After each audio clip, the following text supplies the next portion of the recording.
Yo, yo, yo, what's good? It's Bear in the building. Thank you guys for tuning in on another episode of Kueen Talk. Today's special guest is Syrai Socials. Welcome, welcome. Hi, everybody. How you doing? I'm good. As you heard, I am Syrai, aka Lastar Yamea.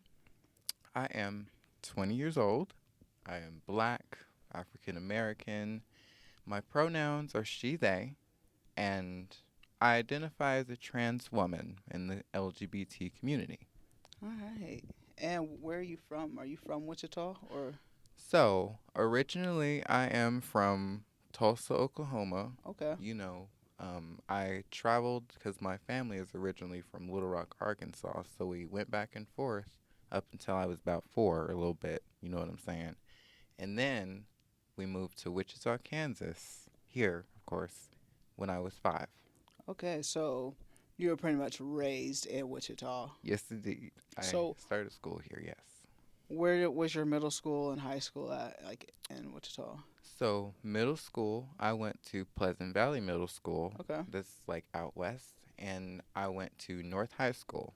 Okay, Yeah. so all right, North. We've had a North high on here as well. Yes, indeed. What so what years did you graduate then? What year did you graduate? So, I did go and attend all 4 years, and I Okay. graduated in 2021. 2021. Yes. Okay, so like COVID and all that situation Oh, was my. yeah. That was something, okay? So, That you was want your to? last 2 years of school. Yes, it was. So, Dang, I'm sorry. I'm sorry you had that experience because I was like thinking about like the students that had to go through that. Like what was that like for you? so, honestly, it was a lot of mixed feelings. You know what I'm saying? Like, Mhm. for one, this did happen when it was in my junior year of high school. Mhm. Yeah, we were getting ready to, we had just came back from winter break, and then we were getting ready to go on spring break, actually. Uh-huh. And our teachers, I guess they had been watching the news, and they were like, hey, you guys might not be coming back to school if this virus spreads and things like that. And we did not believe them because typically, when something like that comes about in the news, it doesn't happen. Right. So, we didn't think nothing about it. 2 weeks later, we're at a school and we thought that we had just had an extended break. Little did I know, little did we all know, we Yeah. were at a school for the rest of that year. Yeah. And the following year, right? It's That 'cause- that is true. Now, I tell this as well. Me and my aunt, uh-huh. that same spring break of 2020, we had planned to go to Thailand. Oh. Yep. And we had to stop in China for, a layover, and then we had to go on our final destination. But we could not go, so she ended up traveling somewhere else, and I ended up staying. So that sucked. Yeah. So like what was that like for your graduating class? Like you guys just did a Zoom graduation or you guys even have a Oh, graduation? we did have a graduation. We were lucky. So the previous year they were testing out different methods on graduating, but with ours we just had a limited, people that we could bring. We could only invite 10 people. Mm. That was very hard, let me Yeah. say. D- So it was interesting, but we did have an in-person graduation. Okay. Nice. Well, at least you got that portion, but I feel Right. like you didn't get that full senior experience. That is correct. We also did have a prom. Oh, you did? We did. We Oh, did. They were heavily debating not. yeah. Well, so you got that. So I have to ask, like, you said you're a transgender woman. Yes. Did you identify like this while you were in high school as well, or? So, when I was in high school, I did not, you know what I'm saying? Actually, I really put that part of me away, if that Mm. makes sense, just because A, I wasn't necessarily in the space to, fully embrace it. Mhm. And, B, I didn't know fully, you know what I'm saying? Yeah. But I was out as gay, but I was very, very feminine. I wore makeup every day, everybody, things like that. So Okay, so you did like tap into that side a little bit. So for I your did. prom, it was just Baby, For my prom. Oh, I really wanted to show out because you only get that one time, Right. you know what I mean? And I heavily encourage all the kids to go and, go to their prom. But I went in full drag. My Okay. I made my look. It was a leotard. It was white mesh with some sequins and some rhinestones, and I had this blonde hair that I styled up. I did my makeup and pleaser platforms that were that tall. And I went to my prom and I had this long cape. We had a photo shoot before. Uh huh. And we went and I stunted. Let me tell you, I stunted. Oh, I don't. Yes, the first time. That was like the first time you had done that, or Well, not exactly. okay. So it was really my first time being fully like feminine, Uh 'cause huh. then I had even like, I know this is PG-13, but I had even tucked, you know what I'm Uh, saying? That uh, was my first time uh, really experiencing that. okay. So it was, once I had done it, I knew I was like, I like this, you know what I mean? And the Yeah. response was just so great. I was shocked. It was some I was completely not used to. So your family embraced that, like they were No. okay. Not at all. So, Okay. well, I'm gonna say it like this. So, in the beginning, Mhm. because I come from a very Southern religious family, Mhm. they're non-denominational Christian, but I went through different faith journeys throughout my life. You know Mhm. what I'm saying? But it was heavily Christian, no matter what. You know what I'm saying? And it was not normal to them, so it was something that they were very indifferent about, you know what I mean? And growing up when I did try and like so not so much as dress feminine, but even like, I would talk to boys sometimes, I almost got sent off several times to like live with other people so I would be tougher. So, not really. Okay.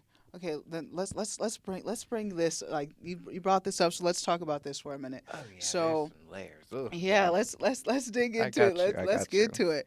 So you said that your family sent you like that. That's what they tried to get tougher. So Mhm. what age were you experiencing your family's back, not your family's resistance towards you and Mhm. who you are as a person? Well, I'm gonna be honest now. I was always very feminine. You Mm-hmm. know what I'm saying? Like I would say up to my memory would go back to about maybe 5, maybe when I moved down, and I had started school and I was really able to understand who I was and Mm-hmm. fully, see, it's okay. There's a life outside the hood, you know what I'm saying? So, it started out with like the cousins who were like my age a lot of the time, you know what I mean, and then it went from like them to the adults, who would make comments about things that I would do, and then a lot of the time they would go back and tell my mom and stuff. My business became everybody's, low key. Mm-hmm. So it it started a while and then it sort of kept happening, and then you know once I once like got older and was able to make my own decisions and was choosing to not be around it, then it sort of changed just a little bit. When at what age did you distance yourself, and what do you mean by like Yes. what did you do? So my younger sister and we used to go down every summer every year up until I was about, I would say 16. Mm-hmm. And that's when I decided not to. I decided to work, and then we had came to visit for a shorter amount of time, and it was better just because had somebody else there. You know what I'm saying? But still, I didn't stay the whole time. Stay where? Like Tulsa, Oklahoma. I'm okay, sorry. Yes, okay. So you would go. Tulsa. Okay, so you would go to Tulsa, Oklahoma, and you would Yep. visit them, and Yep. that's when you had a job. So that's when you didn't go to visit. Is that what you're saying? Yes, Okay, indeed. Yes, I see. indeed. So all right, Yes. I Yep. got you now. Yeah. All right. So when you would do that, like, what was your mother's reaction towards that? Like, what what did you do? Like you said, you wore did you wear like more feminine clothes, and that's like your mother was like, you need to be tougher. Like, what age were Mhm. you when your mother was like trying to make you tougher? I was in about, I would say, late elementary, early middle school when it started, really. And what were you doing to make her think that you weren't tough enough as a boy? No, I really, I felt like it was because I didn't play sports, you know what I'm saying? Hmm. She did try and put me in baseball for a year, but I hated it. Oh, I hated it. But so pretty much she tried to put me in sports. I didn't play sports. I wasn't roguish like the other boys in the neighborhood, you know what I'm Mm. saying? And oftentimes what would confuse me is she would praise me for not being like that, but at the same time, she also is the same person who was like, if you brought home a baby at 16, I wouldn't be mad at you. You know what I'm saying? Yeah. So it started in like middle school, and then as I got older and hit puberty, she sort of expected me to evolve with everybody else who was around me. Mm. Okay. So when you stayed back, you said in 16 and you stayed back, what was that transition for you of you distancing yourself from? Well, for one, it was very liberating just because, for once I felt like I could, make a decision for myself, you know what I'm saying? And also really be able to focus and know that there's, life and things to do outside of, going there and, enduring, what I, did, you know what I'm saying? Or possibly being uncomfortable. What types of things did you do when you distanced yourself from, like, what were you able to do, like, when you were finally yourself? Uh-huh. So at that time, I was in those were my Catholic days when I was staying back and I was like doing more within the town, you know what I'm saying? And that's another, you know, binder of things to go through. Okay. Yes. So I would, go to like Catholic retreats and things, go to church, things like that. Of course I did have a job. I would, I don't know, I definitely would dress how I wanted as well. Okay. So it's interesting. So you when you stayed back, you got closer to your faith, Mhm. and did you were you also open about like being feminine and things of that nature too? Oh yeah. Okay. Now, I had a lot more freedom when I was at home, you know what I'm saying?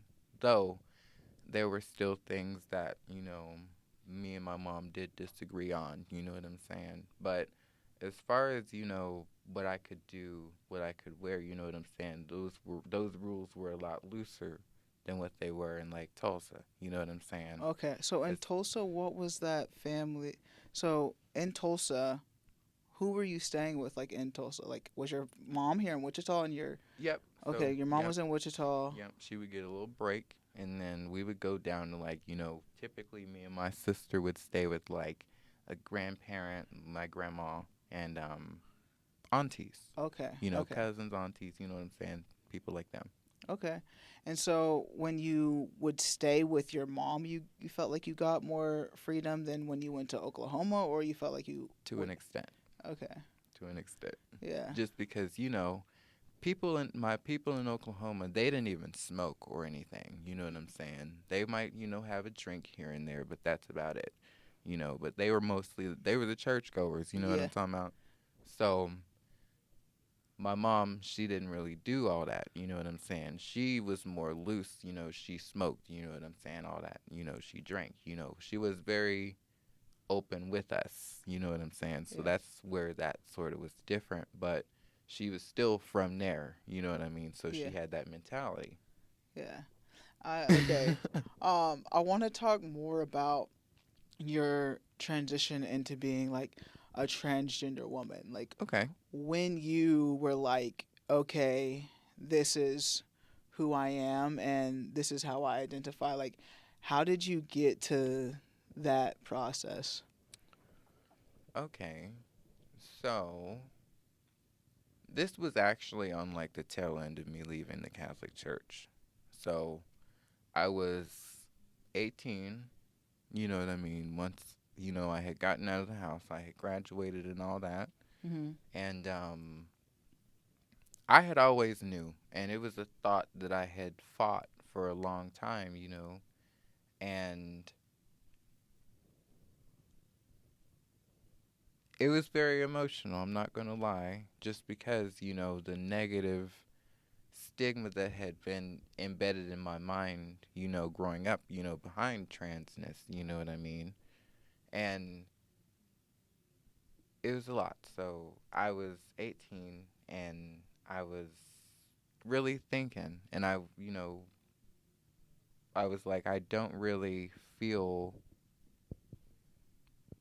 masculine. And nothing that I did, that I didn't look very masculine either. And it was always something in me. And I really had to come to terms with a lot of things, like a lot of childhood trauma, and really, really think and choose my happiness. So that's ultimately where that started. And then it was a delay, to get started, you know what I'm saying? And it was something. All that, it was interesting. If I could like produce a movie about it, that would be something. But yeah. What what do you mean there was a delay? Like 18 is when you like came out, and did you just say like I'm transgender woman? Like did you, and before that, did you identify as gay, or was there layers to it? Like Oh yeah, there did was you work layers. yourself, Mhm. and like so where did it start? Did you like come out as gay, bisexual? Like what's your coming out story? Yeah. So honestly, my coming out story, it has so many layers Hmm. because of, the family that I have, Um first it was bi, you know what I mean? And that was very very that was way younger. Like I want to say I was about maybe 12, you know what I'm saying? And then it was gay, you know what I'm saying? It sort of just like reeled in, you know what I mean? It's different for everybody, but it was sort of to like lead, into something because if it was more extreme, then the consequence might be more extreme. So I came out as gay when I was in about, I want to say, I was a sophomore. And then I fully accepted my transness, you know what I mean? Like, while I was a sophomore, that was when I started to dress more feminine, you know, and I would actually sneak and wear the makeup to school and take it off when I got on the bus, before I got home. Forgot a few times, but yeah, it was interesting. But um after that, after me leaving the church, then coming out as trans when I was 18, you know what I'm saying? And then finally getting on the hormones, that more so the physical part of my transition was more so the delay. Okay. Mhm. I want to put a pin in that. I want to get back to the hormone situation, Yes. but first I want like when you forgot to like wear your take off your makeup. What was that? Because obviously that was probably one of the first times your family had seen you in makeup. Is when you forgot, or more more makeup than what I would typically wear, yes. and so what was so how were they receptive towards you when just with the makeup? Like did they accept the Like makeup? Were they like okay? it was very weird. It was kind of like if I wore more masculine makeup, like say I filled in my brows, maybe have on a little bit of eyeliner, little things like that. If it's very subtle and barely noticeable, you know what I'm saying, then it was fine. But the more extreme that it was, like eyeshadows and base, you know what I'm saying, and things like that, then it was more frowned upon. Mm. And what were those reactions towards you like when they Ooh. seen you? Now, the time I'm talking about in particular when I forgot, I was getting off the bus and my aunt was living with us at the time from Tulsa. She was, her and I were cool, you know what I'm saying? We're still cool, you know. And I walked back, you know, to greet her. You know, I would usually come home every day, greet her. They were home. And I didn't realize that I still had my makeup on. And she looked at me. And then when the look, I was like, yep, You I forgot. done effed up AA Ron. And I forgot to take off my eyeshadow. I remember it was gold eyeshadow. I was stunting. But yeah, so she was very not happy. She Mm. kind of cussed me out. Oh, it was horrible. And Dang. she didn't do what I know she didn't do as much as she wanted just because my aunt was present, you know. But once I did leave the room, you know, I felt pretty bad and I could hear her, you know, discussing with my aunt cuz my aunt also had a son and she was like, well, what would you do if your kid did that? You know what I'm saying? And it was kind of turned into one of those things. So your mom was in the room and your aunt, is that what you're saying? Or both aunts were in the room? Oh, my mom and my aunt were in Okay, the so room. then they just started discussing it and saying, like, what? Yeah, but my mom was more so instigating it to Mm. sort of get somebody to agree. Like, Okay. if my son was wearing makeup, I'd be pissed off too, type, you know what I mean? Something Mm. like that. Got you. Got you. So do you feel like what's it like with your relationship with your mom now? Like, are you has she fully accepted you, or has she got there yet, or Well, we don't talk. okay. We had an interesting exchange of words last time we saw each other, so we do not communicate. Okay. But, you know, there were, sorry, it's a heavy topic, Yeah. but like there were, you know, times where, you know, we would be around each other because our issues mainly stemmed, you know, toward the end of me living with her. So, you know, there were times where we'd be around each other and I would be cordial, you know, and there even came a time where I came and I wanted to talk things out a little bit, but that was also the time where we last spoke. So it was just kind of like a one person effort, you know what I mean? Hmm. So, yeah. Yeah. I'm sorry that your experience with your mother. Do you have other family members that you're able like accept you for being who you are? Well, I have few. I can count on one hand actually. Yeah. Um, but I do try and talk to them as often as I can. However, you know, I also believe if it's actual like love as far as like family and things like that, you know, there it's something that they're not used to. You Hmm. know what I mean? Yeah. So the more time that I spend around them, and this is even friends who have known me, you know, prior to me transitioning and being so used to me. You know, the more you're around them, you know, the easier it might be for them to, you know, get it through and, you know, be accepting. Hmm. When you came out as being gay, was your family more accepting of that? Or do you feel like it started when you said I'm bisexual, or when you came out that you were gay? Well, when I came out as gay, I feel like that was better, you know, because I, as far as better, I mean a better reaction. Hmm. I'm gonna Right. put it like that. Um, and that's only because, you know, me putting myself in their, you know, say mentality for a bit, it's not me necessarily wanting or desiring to be like the opposite sex. You know what I'm saying? Hmm. It's more so me just liking the same sex and still, you know, being or whatever. You know what I mean? Yeah. A lot of them don't acknowledge my transness. Right. And I feel like that's not just your family, but I feel like as we're seeing with everything in the world that's going on right now, like Mhm. it's nobody, not I wouldn't say nobody, but majority of people don't understand what it is for someone to be transgender, and I feel like it's new to a lot, especially in Kansas. Like it's new to people, Mhm. but you've heard it before, but I feel like it's like you said, the reaction is better when it's just you're gay, but then you add these extra layers on there, and then it kind of gets lost, and you're it's too much for some people. Oh yeah.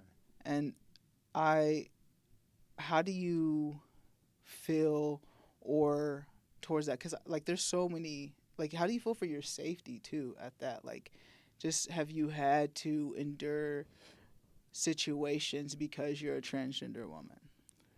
Oh yeah. There have been some interesting situations, especially being a trans woman in the Midwest, Mm-hmm. you know, and there's a lot of Trump people, here. Not only do I endure it sometimes on social media, don't get me wrong, it's sometimes rare on social media just Mm-hmm. because of, I'm not going to lie, how I look. But in person, as far as like as far as like dating as well, you know what I'm saying? Like just in like I'm trying to make this as PG-13 as possible. You're good. We could talk about dating, but yeah, I'm true. Just like the dating scene. Uh huh. Let me say it like that, because that's a whole umbrella of things. Because Mhm. that could even be like people that you interact with and meet, just in general. Mhm. It could go either way. You could just be friends with them or whatever. Yeah. So even that's difficult because I've had situations where I've, dealt with guys and say because I make it very clear before I go in, that I'm trans, you know what I'm saying? And some of them have played like I haven't and Oh. have done and said vile things. Wow. There was an instance where one person sent me the photo of a mutilated corpse of Oh my gosh.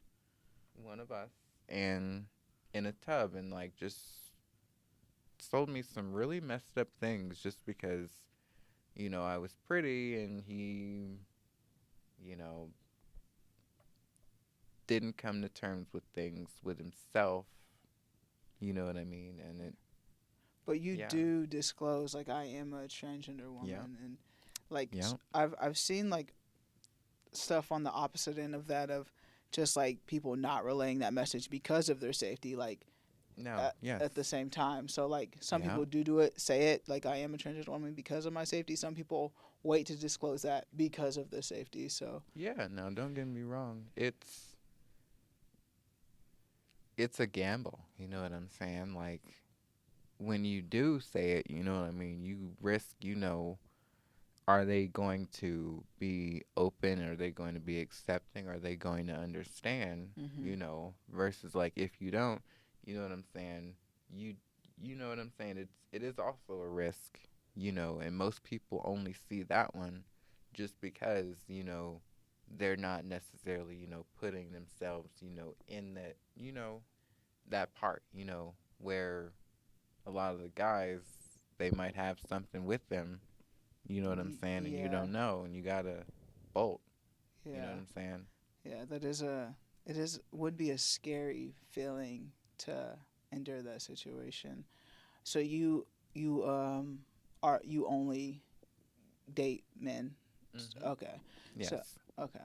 Um when you like, besides those interactions, have you had any good interactions? Like Oh yeah. I've had some good interactions. yeah. I've had somebody propose to me, kind of, Oh. and Do you have like creepers? Like, A lot of creepers. yeah, Um, but I try not to pay a lot of them any attention. yeah, Um, yeah, I don't know. And a lot of them are non-POC. I'm not gonna lie, hmm. but yeah, it's Do you have like a community here of people of color that are also transgender that like you hang out with, or is it just pretty lonely um, out here for you? it's pretty lonely out here for me Yeah. because there are not a lot of trans sisters, dolls, that are melanated. You know what I'm saying? So Mhm. a lot of it, and again, like you mentioned with the perspective thing, yes, all trans women can relate to an extent. However, there's a huge difference between being a black trans woman and being a trans woman who's non POC, who's, white. You know what Yeah. I'm saying? Yeah. And what? How have you feel like those differences have been for you? Like, how has it been hard for you to navigate in this world, being a black trans woman? Now, for me, for one, people expect us to be secrets. Mm. And people think that they can, A, deal with us and not acknowledge it. You know what I mean? They Mm. kind of act like we're toys in a Mm. way. And a lot of people don't like, especially just this is all from my experience. Like they don't expect us to have like emotions, Yeah. like with the things that happen, like especially going from having one societal perspective to another one. You know what I'm saying? It's it's very, very, very different. It's like, especially being black, you're still hated both ways, but it's like you sold out in a way to them, you know what I mean, once you transition. Mm. Because it's seen as you don't want to be who you are, kind of thing, even though you're fully embracing who you are. You're just looking like it on the outside as well, too. Yeah. And when you talk about like you're being a black trans woman, how do you feel like the black people, the black culture accepts you? And not only that, but just like the black people that aren't transgender as well. Like I feel like there's a lot of different layers to it as to like Yes, there are. Now, I'm going to be honest. Our people are very harsh, yeah. especially when it comes to transness. You Mhm. know, it's like kind of what I mentioned with family. This is where I got the most exposure of it. You know what I mean? Also online, you know, they are very critical of us, and they're more critical of us. You know Mhm. what I mean? Mhm. And that's us as a whole, as trans people, not specifically trans women. Right. And it's it's kind of hard. It's a blessing and a curse, and you're not really of use, or they don't really acknowledge you unless you're making them look good, Mm. whether that's style wise or something that's benefiting them.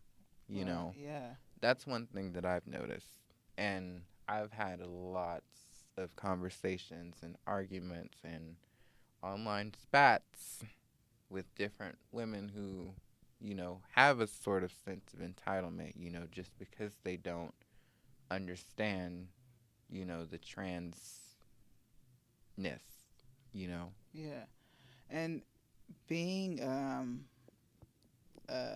that it is that way within the community, what do you feel like is a way that can make the culture better when it comes to having each other's back in our different layers that we have when we identify as black?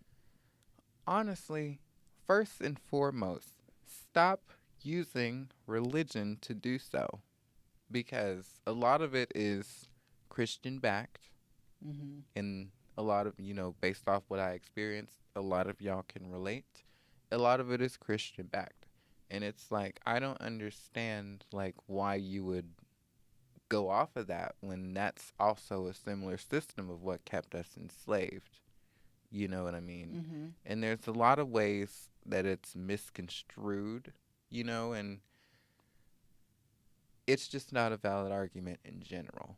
And we all just have to understand, like, we're already not necessarily respected or viewed as people in this society, even to this day.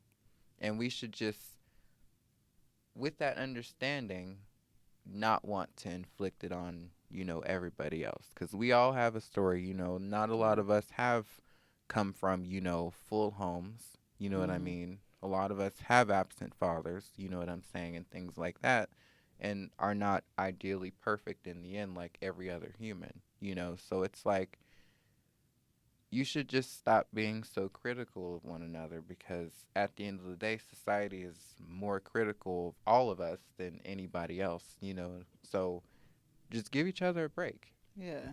Yeah, I agree with that. I myself, I'm still learning about like even different layers, like pansexual, like what a like gender fluidity, non-conformative. Like Yes. there's like so many Mhm. layers when it comes to the queer community that Mhm. I feel like this is what I'm doing this podcast for as well, just like to be informative with information and not just put up this wall just because we don't know what it is. We can learn and grow together.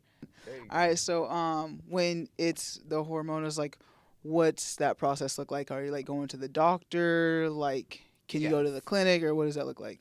So typically, once you first start, it probably is a slightly different, when you're transitioning, like, you're a trans man or a trans woman, it might be different. But um, with me, you call up, you say, what you need and things like that. I had a letter from my therapist, letting them know, I am able to think, you know what I mean, and I can, and I'm sure, you know what I'm saying, things like that. And I had an appointment. Now, like I said, there was slightly a delay. That's just, from the people who I was going through. You know what I mean? Like your therapist or No, the people who I was going to get the hormones from. oh, okay. It was Okay. trying one and then that one didn't work and then going to another. Okay. So that's your job to find that process, Yes. or Or, to who you're getting hormones from? It's not like actual doctor, or oh, it is a doctor. so it's like you called the doctor and the Yep. doctor fell through and then Yep. okay. And your therapist or whoever writes your letter and things like that, they will oftentimes refer you to different ones. Okay. Yes. Okay. And Get it. So you got the note from your therapist, yeah. then you go to the doctor that's referred, or you find Or one yep, yourself, yep. and then what's it like? Okay. So, in general, they are very, very expensive. That's with estrogen or testosterone or any of the following or any of the medicines that come with that you need to take either or in order for them to fully, do what they do. So, I had insurance, and my insurance fully covered, both because I had to take a testosterone blocker Mhm. and, the estrogen. Now, I did switch from a pill form to an injection form. I was on the pill form first at a lower dosage, and that was Is just, that normal? Just to yep, like that's normal to get your body used to it, and I was on that for about 5 months. okay. Then I switched over to the injection, but I actually, my insurance did not cover for the pill version. Mm. That was a little more, but it was still covered to a certain extent. Okay. And once I switched to the injection, it fully, now the injection is more expensive now. The injection fully was covered by insurance. Okay. And that's with the insurance that I had. And it was I'm pretty, I had like Medicaid. Okay. Yep.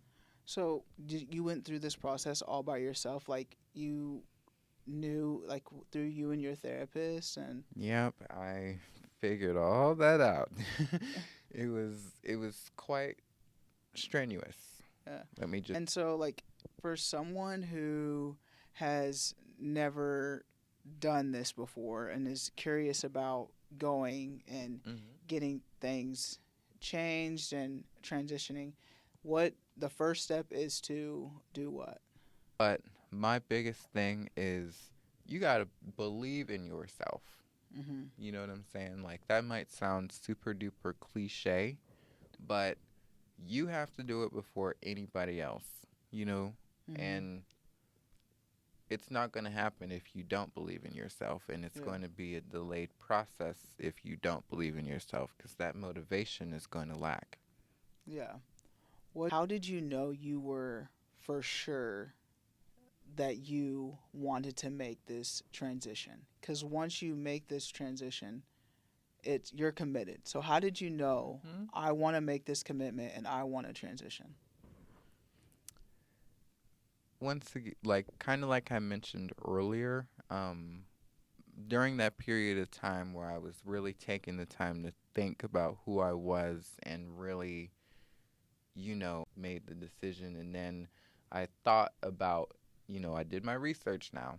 And I also just thought about, what I wanted and what would make me happy, Mm-hmm. you know, and ultimately how I would want, how I want to look, and, what would ultimately help me feel seen in the world mostly. Yeah, that's good. I'm glad that you've found that and you were able to figure that out at a young age. Because, like, we see a lot of people waiting until later on, but you're 20 years old. So, like, you were able to figure that out. And what was the first or, like, the earliest memory that you have that you seen another transgender woman that you were like, okay, maybe this is how I identify. Like, was there that aha moment for you? I wouldn't necessarily say an aha moment, because I sort of, I, the way I came into myself, it was just a feeling, and I just knew. I was like, girl, you're a woman, you know. But I had to make sure it was still on. Oh, I sure hope so. Yes, but I had a cousin on my dad's side. Her name is Nadia, I'm pretty sure. Um, I heard about her at a young age through, like, we had a photo album. Everybody has a family photo album. And I saw, and I looked and I asked who she was, because she was very pretty. And I asked, and then I had heard, a little bit, throughout because the family does talk. So I heard a little bit, and then it prompted me to ask later on. I was in late elementary school when I asked about her again, but this time I had asked my mom, Mm. and my another auntie was in the room, my mom's older sister, and that I got my ass tore up. I'm sorry. Sorry for my language, but I got my ass tore up for asking. And Oh, it was just the worst thing. So, like, after that, I was just like, I don't even want to touch, you know, the thought of trans, the idea with a 90-foot pole, because this is what I associate with it. Every time I ask yeah. or something, yeah, And you so. said you were at the end of elementary school, like when you asked that. Yeah, fourth, fifth grade, somewhere in there. So that's like the first time you recall, like, okay, hearing transgender woman, and Yeah, okay, yeah. And it always, and anytime I had heard it after that, it always had something negative surrounding it, unfortunately. yeah. What would you tell someone? Like, you're still young, so like, what would you tell someone's parent that may have a child that's gone through similar situations that and their parents not really accepting? Well, that's a great, I like that. It's loaded, but I like that. Um, I would, first and foremost, I would say love them regardless, because you might feel like you have a choice, but you don't. It, if you disown them for something like this, though you created them, it's going to eat away at you forever, and you'll never forgive yourself. That's why I said what I said. And more than anything, nobody, you know them more than anybody else would, other than themselves. So i- I'm trying to explain this as best as I can as You're well, good. Like, it should be one of those unthinkable things. Like, you should automatically want them to succeed. You should automatically want them to be happy, because when you're happy, you kind of live longer, and you fulfill everything that you want to in your life. And good things tend to come back to you, you know? So it's just like, just love them, because 9 times out of 10, they feel like they lack just because, what they're going through is very difficult. And it's very easy to feel unloved while you're going through it. Yeah, yeah. And I met you through your drag mother. Like that's how we're connected. So Yes. you've found family that isn't blood, and to get you by. So is that how you're able to just like get through and continue to be yourself? Is just like finding those people that who understand you and accept you for who you are. Oh, yeah. Sorry. You're good. You're good. But yeah, that's a very important thing, because when you're able to, pick the people who you want in your life, forever, and you know that they want to see you succeed, you know, there's little to no room for disappointment. So it makes that journey a lot easier, especially when you're transitioning, Hmm. you know, and you have some missing pieces or missing like spaces in your life, you know, you can easily fill them, and it's with the people that you know that you need versus people who think that they know what you need. Yeah. I uh I appreciate that. I appreciate your vulnerability. Yeah, Um and like I that's said, Simone's. it's a hard process out here to be a queer person of color.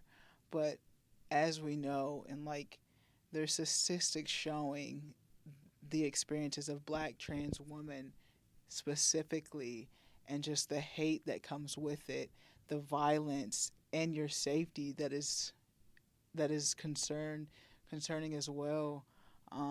It is very hard for you to navigate in this world, and I just want to acknowledge that, and I want the viewers to acknowledge like and understand the importance that we have in order to keep the safety of our transgender friends, family, acquaintances, strangers, whatever it may be, because it's there. I believe I read there was over 500 laws that have been put in place just this year regarding queer laws to just suppress transgender people even more than what it already has. And so having these conversations with you, I just like really appreciate you coming on here, being vulnerable, telling your story, and I hope people Of will hear course. this and get a better understanding of you as a person and your family, and they see this and look back, and hopefully they come to you and treat you differently, and maybe you guys can have that conversation of healing. I Yeah. It's a long road and you're still on the journey, so Yes, and I appreciate you for giving me a platform to A, tell my story, hmm. and B, to potentially even like, help somebody else who have a similar background as me, or who might be going through something similar in life. It's not a lot of people will listen to, us, and I haven't been in too many situations personally where people will just listen to me. So thank you for, doing this and inviting me on here, and opening it up, and thank y'all for, listening and watching, because it's very informative. Yeah. It can be hard, like, coming out, and I feel like you've had to come out multiple times. Like, come out as bisexual, you come out as gay, then you come out as a transgender woman. And that, like, there's so many layers in transitioning within yourself and the acceptance that you're trying to find within yourself, and then, like, the outside too. It's a lot to go through and process, especially if you have to go through it alone. Um, Indeed. so with that, were you able to have, like, any resources to help you? My therapist was my best friend. Yeah.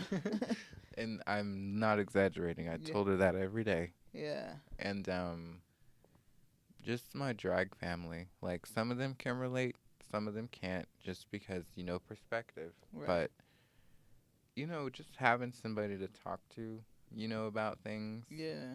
But nobody fully gets it, Yeah.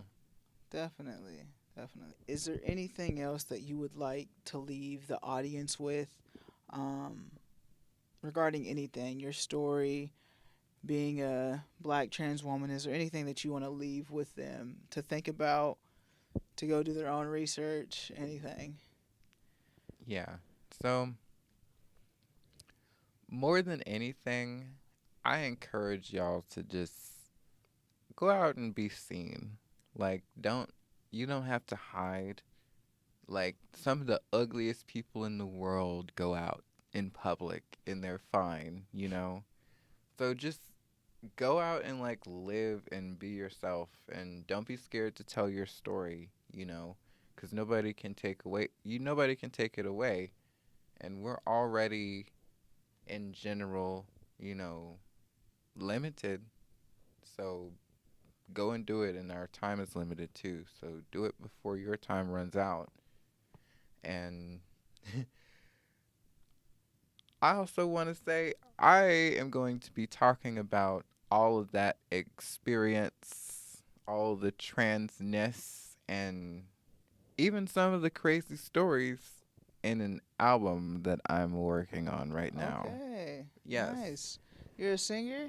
I'm a rapper. Oh, wait. You're a rapper?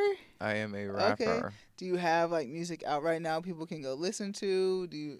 No, No. I was on a bit of a hiatus to focus on my transition now, Okay. but I reinvented myself, and I Okay. have been really working to put something together to give the world really a different perspective on transness, and to get rid of that stigma that's connected to it, and put the stories out there that aren't heard. Yeah, for sure.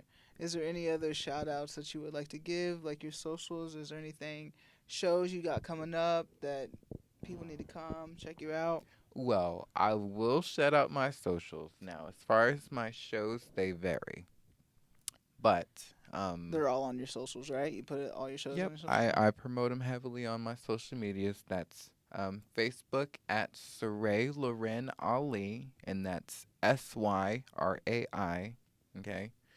And then Instagram, I am underscore Syrai dot Yamaya, Yamaya, and that's all lowercase. Yeah. All those will be in the description below. You can just copy and paste that information into your search bar and I'll follow be them waiting. on everything. Alrighty, everybody.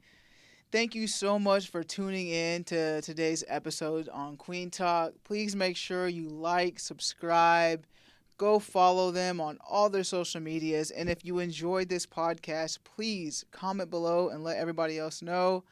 But yeah, family, friends, strangers, love, be nice. All right. Work. How was it?